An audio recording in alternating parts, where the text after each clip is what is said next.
I chose one of the smallest sensors on the market when choosing a camera system, but did I make the right decision? Most photographers are shooting full frame now for its great performances, especially in low light. Some are even moving to medium format with bigger sensors and more megapixels. Me, well, I went in the total opposite direction and I chose Micro Four Thirds, a sensor that is about half the size of a full frame sensor.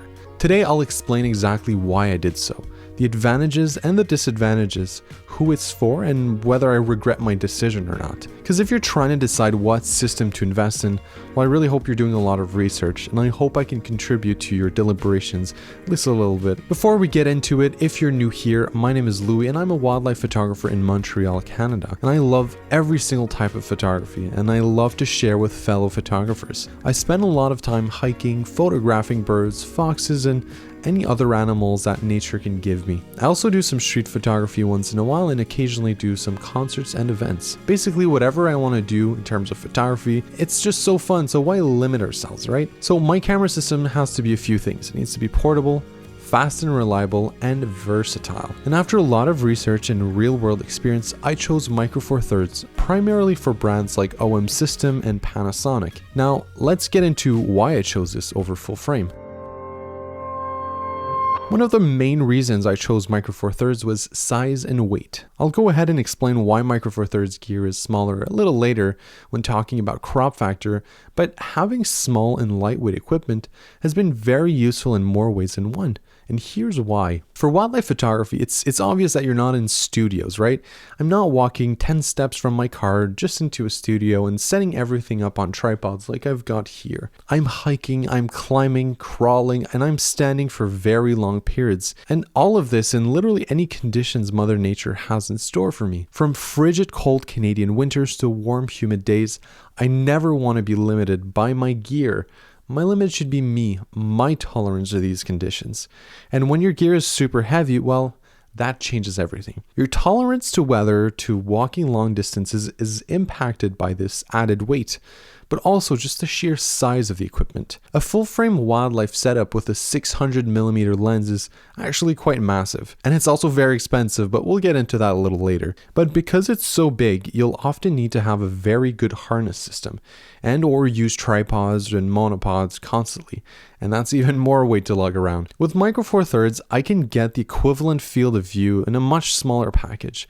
My 600mm equivalent is this here, a 300mm f4 lens that I constantly just walk around with in my hand, and sometimes just with a basic shoulder strap. That means that my backpack is much lighter and I can hike much longer, I'm less fatigued after a photo session, and I can react much faster, and I actually enjoy the process a lot more. And here's something that people don't talk about enough in my opinion. When your gear is lighter, you are more compelled to go out. You go out more while you get better photos. That alone makes the system worth it for me. I can handhold long focal lengths very comfortably. I don't feel like I'm hauling a small tree through the forest, and I feel really agile and much more confident. And that agility matters when a fox suddenly appears for 5 seconds. You need to be quick. And the small size and portability also brings me to my second point. Micro Four Thirds cameras look much less intimidating. When I'm shooting street photography, I don't look like I'm press or paparazzi. When I do this type of photography, I get much less looks from people who are wondering what I'm doing. I look just like a guy with a camera, nothing more than that. People are more relaxed and seem to be a lot less intimidated. Now I see people with super large systems that do street photography and they really stand out like a sore thumb. Now, if you own that and you are really confident with your big equipment and don't mind the looks, then more power to you.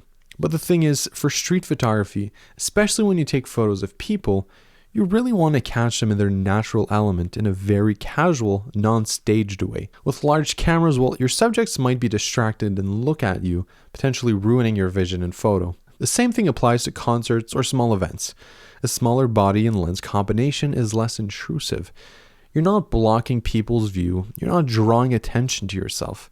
Not only is it better for you in the sense that you're able to go a bit more into the action without bothering anyone, but it's actually so much more respectful to the artists and people attending the show or event. you can blend in a lot easier. All of this subtly helps you to capture better, more authentic moments. And there's something that I personally find very powerful about a camera that feels professional but not aggressive. Now, sometimes people may not take you seriously because you don't have that big white lens that screams a lot of money and professional. But you know what?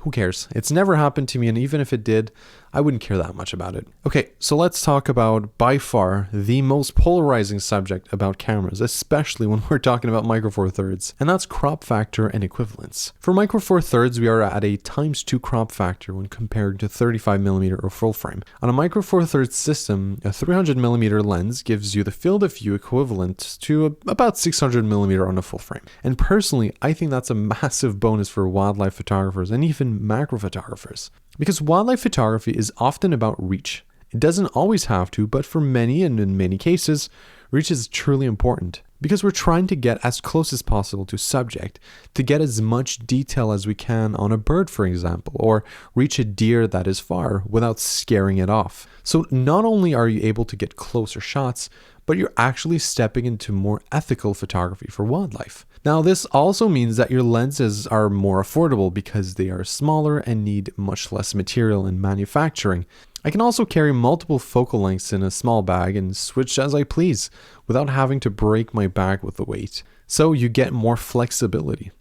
Now, this obviously does come with a caveat, and that's depth of field. I'll go over this a bit more in the disadvantages later in this video, but in sum, this ×2 crop factor also means that the depth of field is going to be twice as wide as what you'd see in an equivalent full frame camera. With Micro Four Thirds, at equivalent framing, you naturally get slightly more depth of field. So for wildlife, that can sometimes be actually useful. If you're photographing a bird and want both eyes and feathers sharp, that extra margin is actually useful. If you're at f4, for example, you keep the benefits of having an f4 aperture in terms of light, although it's a smaller sensor, so it's not an exact science, but you also get a wider depth of field, getting more stuff in focus. But if you're looking for the super shallow depth of field with extreme background blur, well, maybe Micro Four Thirds is not for you. You won't necessarily get it with that. But for wildlife, I often care more about sharpness across a subject than maximum blur. And even with a very wide f1.2 lens from Lumix, I don't find myself wanting an even narrower depth of field. It's more than enough for me. Anyways, in real world results, most viewers can't really tell the difference. And for me, it's never been much of a concern nor a problem. Now let's talk about money. Photography gear can get crazy expensive. Wildlife gear is amongst the most expensive equipment in photography. So for me, when I started looking at camera gear, I just couldn't justify spending so much on camera gear, and I found something that was relatively affordable. If you look at systems from brands like Sony, Canon, or Nikon, especially their high-end wildlife lenses, the prices climb very, very fast. You can easily get a single camera body and one lens only and leave the store with a $20,000 bill. And that's completely normal. When I started wildlife photography, I could not justify that. Sure, there are more affordable options in a full frame world, but they don't always compare with the best of the gear of Micro Four Thirds. When you think about it, a single super telephoto lens can cost as much as an entire Micro Four Thirds kit, plus a back and forth flight to Costa Rica. With Micro Four Thirds, bodies are generally more affordable, but where it actually plays out a lot more is the lenses, especially telephoto lenses that are dramatically more affordable. You can build a serious wildlife setup without going into debt. And that's something that was very important to me, because your gear should support your creativity, not jeopardize you financially. I started photography as a hobby, a passion, something to get me out of the house and bring joy to my life. I didn't want to bring gear that costs more than a used car with me and be super stressed about it and need some serious insurance. Now I have a very nice Micro Four Thirds kit, although I'd love another camera body if any manufacturers are listening out there, and I never went into debt for it and was not heavy burden on my wallet. I got one of the best prime telephoto lenses for this camera for just about $3,000. Granted, it was used, slightly used, but still, it's very, very affordable. Now, the best wildlife lens is arguably the 150 to 400mm from OM System, which is close to $10,000, but that really is an exception to the rule. Now, let's be honest, no system is perfect that probably will never happen. There's always a caveat, always something that makes us go, but... And in this case, one of them is low light performance. In the case of Micro Four Thirds, sensors are much smaller. That means they gather less light than full frame sensors. That means that when you're shooting in low light or just have a high ISO, you'll see noise much sooner. There's no denying that. But where modern technology changes the conversation is with denoise software.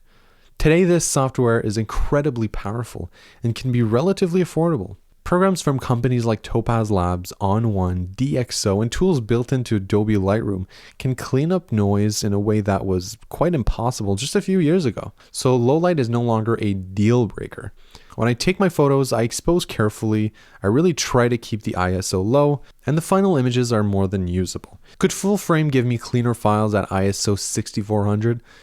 Yes. Can I still shoot ISO 6400? Most certainly. Do my clients or Instagram followers notice? No, because I use denoise software, and it's just kind of part of my workflow now. And before I get any angry comments about me using denoise software that uses AI, calm your horses. Every company now says that their software utilizes AI, when really it's just an algorithm that they've been using since before AI was even popular. Now, another downside to Micro Four Thirds is that their cameras typically sit around 20 megapixel or just above. Compare that to 45 or 60 or even 100 megapixels on full frame or medium format cameras, and you'll see a big difference. If you love extreme cropping, you have much less room. That's certainly true. But here's the flip side. It forces you to compose better in camera and take more intentional photographs. It makes you think more intentionally about framing and timing your shots. I mean, we still see some beautiful shots from 20, 50 years ago. Did they really have 50 megapixel cameras, 100 megapixel cameras? No, they didn't. And despite the lower megapixel count on my camera, I still produce large, high-quality prints. Resolution is not just megapixels, it's lens sharpness, technique, stability, editing, and for most real-world applications, 20 megapixels is more than enough. If you're taking photos to post online, well, social media compresses images a lot anyways. Even prints can look fantastic at this resolution if you shoot it properly. Here's proof. If ever you want me to make a video on my printing process, please leave a comment down below and I'll start working on it.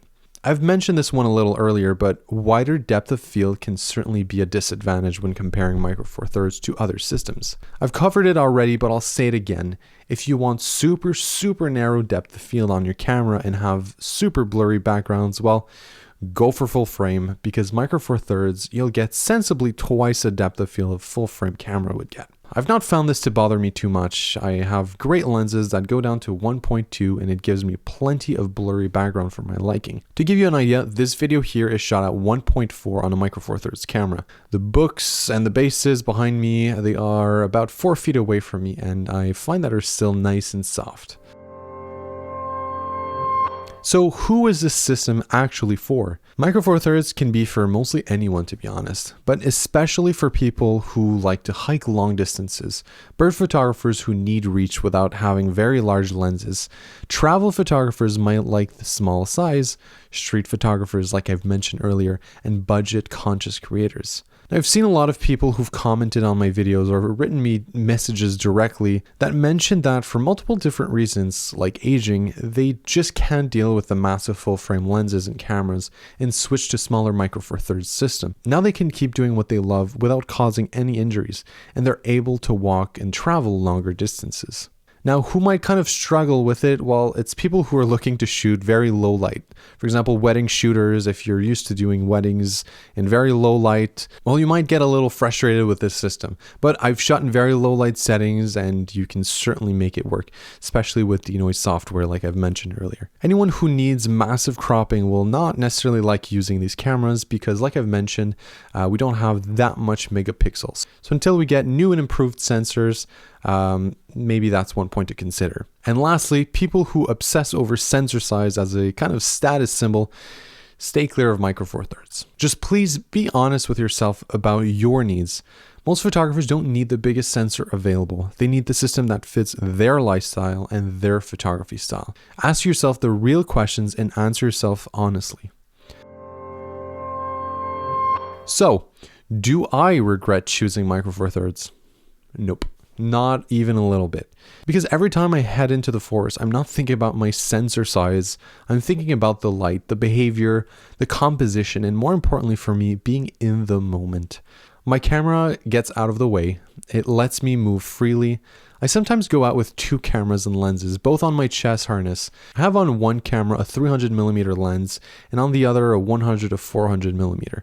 So in equivalence to full frame for focal distance, I've got a 600mm and a 2 to 800mm just hanging on my chest, and I can quickly switch between the two. I can also have one lens with a telephoto dedicated to wildlife shooting, and on the other camera dedicated to wider shots like landscape. That's my preference. I've rarely encountered situations where the light was so bad that I needed more ISO than I could handle with denoise software. Would I ever switch? Maybe, who knows? Technology evolves all the time. If something dramatically changes the balance of portability and performance, I'd certainly consider it. But right now, Micro Four Thirds gives me exactly what I need. And happily, I love how OM System treats their community, and the after-purchase experience is just great. At least that's my experience. At the end of the day, photography is not about winning spec wars. It's about what you need it to be. For me, it was about finding a way to get outside, enjoying nature, finding pleasure in the small things. And my Micro Four Thirds kit did just that for me. I never feel like leaving the house to do photography, but feel limited by my gear.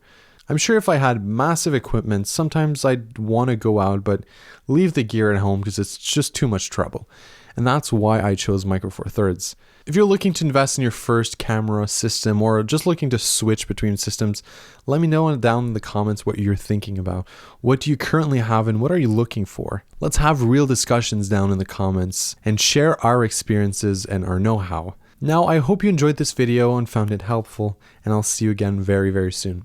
Take care.